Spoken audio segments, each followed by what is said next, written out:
What's going on, people? Welcome to an opposition preview and welcome back to Palace content. It feels like it's been a while, 3 weeks off, even though we've been doing Palace news and covering all the latest news. But finally, an actual preview related to a game, and it's a massive one. Fulham, once again, away from home, this time in the FA Cup quarter-final, with both teams eager to get to Wembley. 2 wins away from, after this one, depending on who wins, potentially lifting a trophy. So it could be incredible into the season, and both teams will be up for it. But as always, make sure to get involved in the comment section down below, as well as dropping a like and subscribing and checking out Fulhamish, which I'm joined by Elizabeth once again. Elizabeth, how you doing?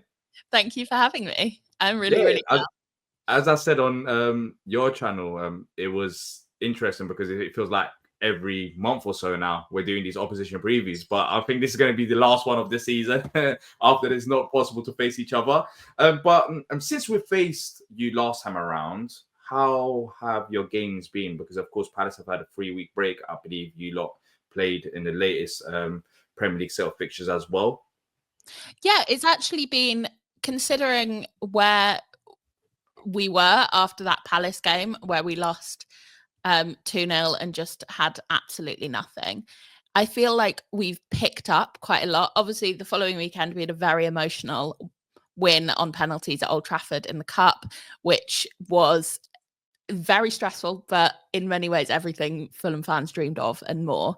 And then a smattering of results. We beat Wolves, we beat Spurs, neither of which are particularly impressive, but always good to get those wins on the board. And then lost to a very, very last minute penalty against Brighton. So it's been a good run of form, if not a perfect run of form. And we're coming into this one, obviously, off the back of an international break. Fulham don't fare well off the back of an international break. So not feeling too excited. Well, I'm very excited, but not feeling necessarily too positive about how the result's going to go.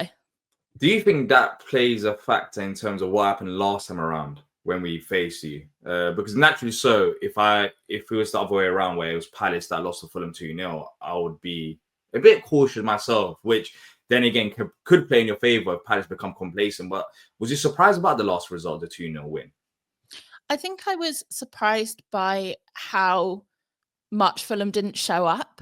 We always knew it was going to be a difficult game. We always knew Palace were going to come and play well and play their game. And we spoke beforehand about Palace's absolutely incredible away form.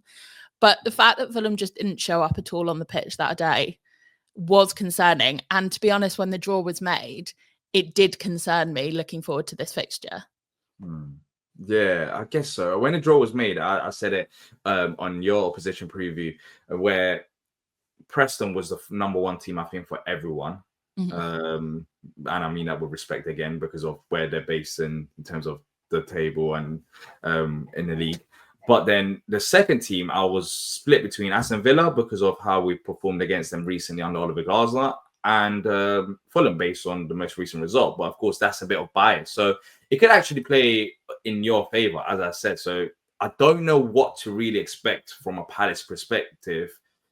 No, from a Fulham perspective, because of the fact that you can't get any worse than it was on the day. What do you think was missing on the day? You did mention the players not turning up, but do you think you were surprised about maybe some of the decisions by Marco Silva, his tactics, or is it down to individuals in the reverse fixture? Because I was shocked myself. I didn't expect us to, I think we had a chance based on our away record, but not a chance as it happened. Like the way the game panned out, I was expecting it to be a bit more difficult and Fulham, as you said, to turn up. I mean, it's so cliche to say a bit of both. I don't think Marco Silva got it like tactically 100% spot on, but I just felt like individually across the pitch, there was no player that put in more than a 5 out of 10 performance. And in this league against this caliber of opposition, you're just not going to get away with anything if that happens.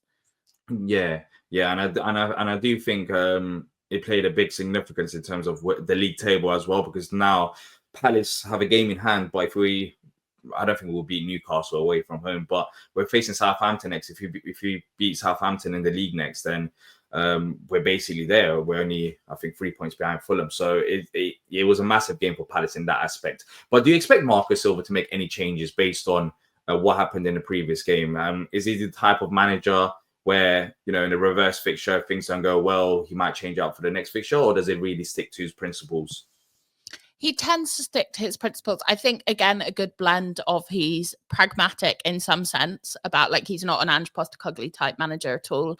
He'll respond to the team that's on the pitch. And that I think there is a chance that he switches formation or something depending on how badly it went. But having said that, he's really settled now in what his best team is. And for him to divert away from that, he only ever really does that if he's resting players. And so I just personally don't see it. I think he's going with his, especially for such an important game like this, for his like tried and tested lineup.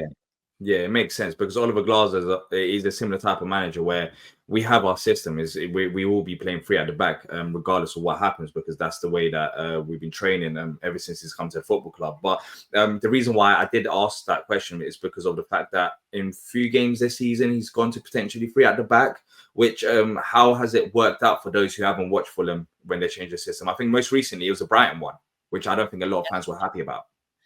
No, and actually, again, against Brighton, we were just so stifled and weren't really able to create anything of note. We scored 1 goal and we had 1 chance. Maybe I'm being a bit unfair, but that's definitely how it felt from the stands. But then a couple of weeks before that, we faced Wolves with a 5 at the back and we really shocked them and outplayed them comprehensively. We ended up winning 2-1, but it was never in doubt. And then in previous 5 at the back of experiments, we drew 2-2 to Ipswich, which is like not the best result in January with a 5 at the back. And Marco Silva actually changed the formation at halftime because it was going so badly. I think the 5 at the back has its place for Fulham, but I would be really disappointed to see it on Saturday. Yeah, especially with how if Marco Silva does his homework and looks at what Villa done against us, they changed their system to 5 at the back to try and match Palace, but in a funny way that helped us more because they weren't used to it as much. They don't train with it as often. But with Fulham, I guess it's a bit different because you have played in a few games this season. The Ipswich game is a good shout because that was a game that I was watching. I think it was on TV. And that first half was very bad. It was very bad. But then, so I'd be surprised. If he tries to change it to 5 at the back. I think, look, you did beat us this season in the league. That was at Sellers Park. Funny enough, some Palace fans were actually happy with the fact that we drew it away from home because of our away form rather than playing at Sellers Park. But what was the difference between the league game at home versus away from home? I know you mentioned the players not turning up, but do you think what did you notice from Palace that was a bit, of a shock maybe to Fulham? I think the away game, the 2-0, Palace were absolutely decimated by injuries. And there looked a lot of players on the pitch, again, don't want to be rude, but that just couldn't quite cut it at the level. Yeah. And Fulham were just able to capitalize on that totally. And I remember when the lineup came out for Palace and there were loads of players I hadn't even heard of.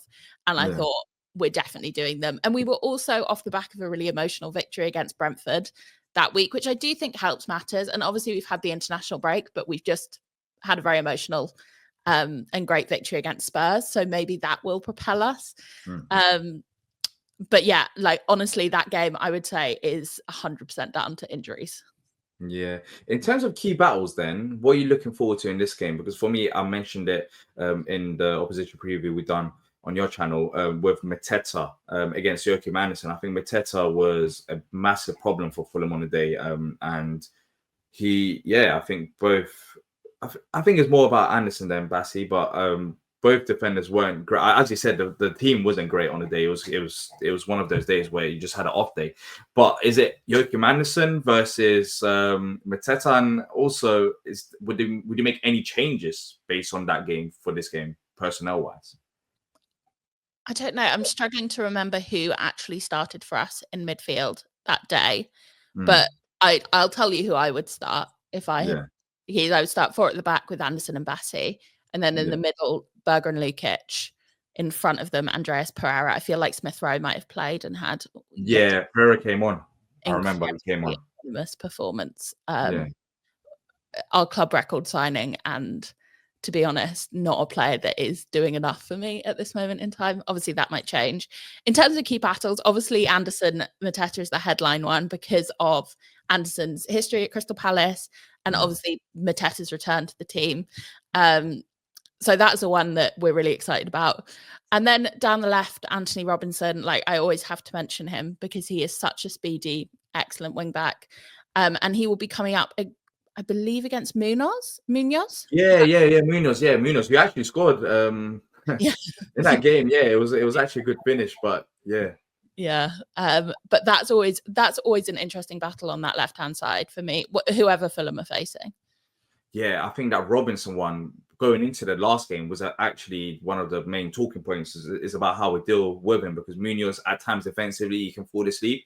However, Chris Richards, who actually knows Robinson well because of the US men's national team, I thought he had a decent game, and to be fair, he's had a decent 3 months or so since Chalobah's left. So I think that should be an interesting battle, because I think Robinson on the day, from what I can remember, he did attack quite often, but I felt like he has another level from what I've seen from him this season. I don't think it was his best game as well. So if he turns it up, let's see how we handle him. But what about up front?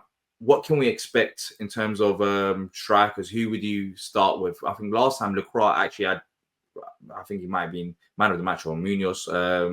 He was very good defensively, but who do we expect from Fulham?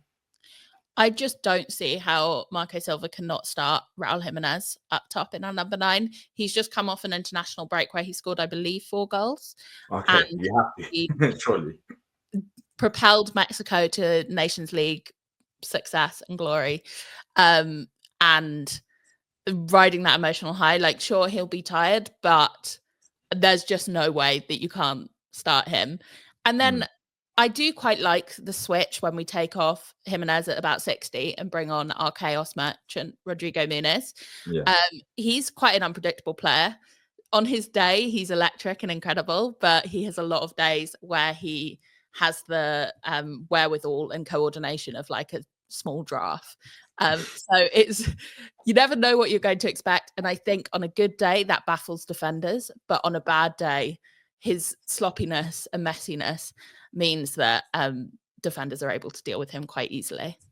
Yeah. He can be unpredictable. I think that's the right word to use when he comes off the bench, because I think it's a very good bench player to have on. With us, we've had Nketiah, who actually did score against Millwall, a nice header in the cup, but then he started against Ipswich and he got subbed off around 70th minute. So I don't know if Glasgow will take him off the bench, because last time around when we faced you, Nketiah didn't come on at all. I think it's Ben Chilwell who came on as like a left-sided number 10 as the game was reaching to the end. But in terms of significance for Fulham and the rest of your season, how important is the FA Cup to Fulham fans? From Palace perspective, would love to win it. As we've all said, like, we've been so close. FA Cup final 2016, semi-final as well. It's like we've been there and abouts, and Oliver Glasner, it's like, if it's going to happen, it will happen under this manager. But what's your perspective on the competition?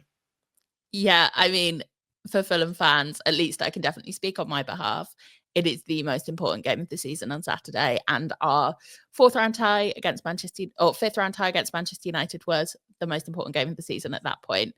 The FA Cup would be everything for us. We've had successful trips to Wembley recently for Championship playoff finals, but it wouldn't quite hit the same as an FA Cup semi-final or even a final. And Fulham have never won a major trophy. Obviously the Intertoto Cup doesn't like quite count. And to deliver a major trophy for Fulham, for Marco Silva, he would cement himself as the greatest manager of all time for Fulham. And he's getting close to that conversation already. But if he was able to do that, that would be just incredible. So for me, it's the most important thing. If we lose on Saturday, it doesn't mean the season is like totally over, because we're still in the Europe race, but I would take an FA Cup final over qualifying for the Conference League any day of the week.